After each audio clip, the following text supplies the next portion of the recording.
আজকে আলোচনা করব নার্সিং ভর্তি পরীক্ষার বিজ্ঞপ্তি 2025। সো 2025 সালের বিজ্ঞপ্তি এটা কোন মাসে প্রকাশ করা হবে এবং নার্সিং ভর্তি পরীক্ষার যে যোগ্যতাগুলো রয়েছে 2025 সালে যে রিকোয়ারমেন্টগুলো থাকবে, সো এটা নিয়ে কিছু কথা বলবো। যেহেতু আমি মূলত নার্সিং নিয়েই তোমাদের সাথে আছি সর্বদা শুরু শেষ পর্যন্ত, সো অবশ্যই তোমাদের সাথে শেষ পর্যন্ত থাকবো ইনশাল্লাহ। দেখো, নার্সিং ভর্তি বিজ্ঞপ্তি 2025, ঠিক আছে, খুব রিসেন্টলি তোমাদের কিন্তু প্রকাশ করা হবে। তোমরা সকলেই জানো। সো যাদের স্বপ্ন হচ্ছে নার্সিং, সো তোমরা ইতিমধ্যে পড়াশোনা কি করছো, অলমোস্ট স্টার্ট করছো। সো সেই ক্ষেত্রে দেখো, নার্সিং, এই নার্সিংয়ের আমাদের কয়টা শাখা রয়েছে? নার্সিংয়ের হচ্ছে 3টা শাখা রয়েছে। একটা হচ্ছে বিএসসি নার্সিং, একটা হচ্ছে ডিপ্লোমা নার্সিং, একটা হচ্ছে মিডিওফারি নার্সিং। সো আমরা এটা জানি সবচেয়ে ডিমান্ডেবল যদি বলি, চিন্তা করি, তাহলে হচ্ছে বিএসসি নার্সিং, তারপরে হচ্ছে আর্টস কমার্স সকল শিক্ষার্থীদের জন্য হচ্ছে ডিপ্লোমা ইন নার্সিং, এরপরে হচ্ছে মিডিওফারি নার্সিং। এটা হচ্ছে ধাত্রীবিদ্যা, এটা হচ্ছে শুধু মেয়েরাই পরীক্ষা দিতে পারে এখানে। সো সবচেয়ে ডিমান্ডেবল কোনটা তাহলে? বিএসসি, তারপর হচ্ছে ডিপ্লোমা, তারপর হচ্ছে মিডিওফারি। সো দুইটাই মোটামুটি, তিনটাই কি মোটামুটি অনেক কি ভালো, মানে এই তিনটার মধ্যে এই দুইটা সবচেয়ে ডিমান্ডেবল, ঠিক আছে। এরপরে দেখো, বিএসসি কারা দিতে পারে? বিএসসি শুধু বিজ্ঞান বিভাগের শিক্ষার্থীরাই দিতে পারে, ছেলে মেয়ে উভয় পরীক্ষা দিতে পারবে বিজ্ঞান বিভাগের শিক্ষার্থী। এখানে দেখো, নার্সিং, সায়েন্স, আর্টস, কমার্স উভয় পরীক্ষা দিতে পারবে, কোনো সমস্যা নেই। ডিপ্লোমা ইন নার্সিংয়ে মিডিওফারিতে শুধু দিতে পারে কারা? মেয়েরা, শুধু দিতে পারে মেয়েরা। এরপরে বিএসসিটা হচ্ছে তোমার 4 বছর মেয়াদি, এটা হচ্ছে অনার্স সমতুল্য, আর ডিপ্লোমাটা হচ্ছে 3 বছর মেয়াদি। এরপরে দেখো, মিডিওফারিটা হচ্ছে 3 বছর মেয়াদি।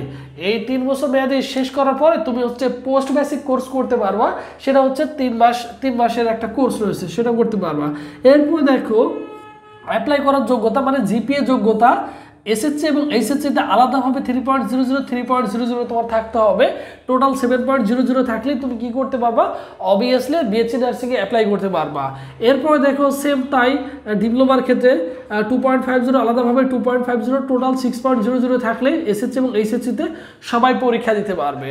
এরপর ডিপ্লোমার ক্ষেত্রে যদি আমরা চিন্তা করি, দেখো তো মিডিওফারির ক্ষেত্রে সেম হচ্ছে রিকমেন্ড লাগে আলাদাভাবে 2.50 টোটাল হচ্ছে 6.00। এসএসসি এবং এইচএসসিতে আলাদাভাবে এটা হচ্ছে রিকমেন্ড। এখন কথা হচ্ছে যে ভাইয়া, নার্সিং হচ্ছে 3rd টাইম দেওয়া যায়, একটা সময় 2বার দেওয়ার পরীক্ষার সুযোগ ছিল, ফার্স্ট টাইম এবং সেকেন্ড টাইম, কিন্তু বিগত 2024 সাল থেকে তোমাদের 3য়বার দেওয়ার সুযোগ দেওয়া হয়েছে। কেন দেওয়া হয়েছে? আমাদের দেশে কিন্তু বর্তমানে নার্সিংয়ের চাহিদাটা অনেক বেশি, তাই এই সেক্টরে যাতে অনেক ছেলেমেয়ে পড়ার সুযোগ পায় বা আসার সুযোগ পায়, সো সেই ক্ষেত্রে তাদেরকে 3বার দেওয়ার সুযোগ দিচ্ছে। সো সেই ক্ষেত্রে দেখো, এসএসসি যাদের 2019 সালে দিয়েছো 20 এবং 21, এবং এইচএসসি যাদের 2022, 23 এবং 24, এই যে 3 বছরের মধ্যে যদি তোমার থাকে, মানে এই 3 বছরের মধ্যে যদি থাকে, তাহলে তুমি অনায়াসে কি করতে পারবা? তাহলে তুমি অনায়াসে ভর্তি পরীক্ষায় অ্যাপ্লাই করতে পারবো, কোনো সমস্যা নেই। আরেকটা কথা বলে রাখা ভালো এখানে, সেটা হচ্ছে সরকারিতে হচ্ছে আসন সংখ্যা ছেলেদের জন্য হচ্ছে 10%, মেয়েদের জন্য হচ্ছে 90%, মানে ছেলেদের জন্য 10%, মেয়েদের জন্য হচ্ছে 90%, এবং বেসরকারিতে ছেলেদের জন্য 20%, মেয়েদের জন্য হচ্ছে 80%। এই হচ্ছে তোমাদের বিস্তারিত তথ্য। এখন কথা হচ্ছে যে ভাইয়া, নার্সিং ভর্তি প্রস্তুতির জন্য কিভাবে প্রিপারেশন নিব?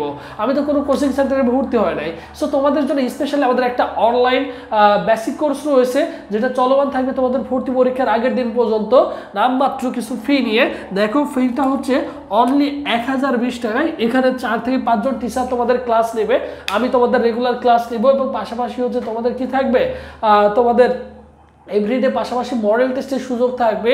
প্রত্যেকটা সাবজেক্টের, অল সাবজেক্টের সাজেশন পিডিএফ ফাইল পাচ্ছ, যেগুলো মোটামুটি তোমার জন্য অত্যন্ত গুরুত্বপূর্ণ, যেখান থেকে মোটামুটি তুমি 80 থেকে 85% কোশ্চেন তুমি ওই পিডিএফগুলো থেকেই কমন পাবে, এবং ভাইরা যে পরীক্ষাগুলো নেবে এগুলো যদি মোস্ট কাভার করতে পারো সুন্দর করে, দেখা যাবে ইজিলি তোমার কিন্তু চান্সটা হয়ে যাবে ইনশাল্লাহ। বিগত বছর আমাদের অনেক স্টুডেন্ট ছিল, এবছরও অনেক স্টুডেন্ট ভর্তি হচ্ছে। দ্রুত ভর্তি হয়ে যাও।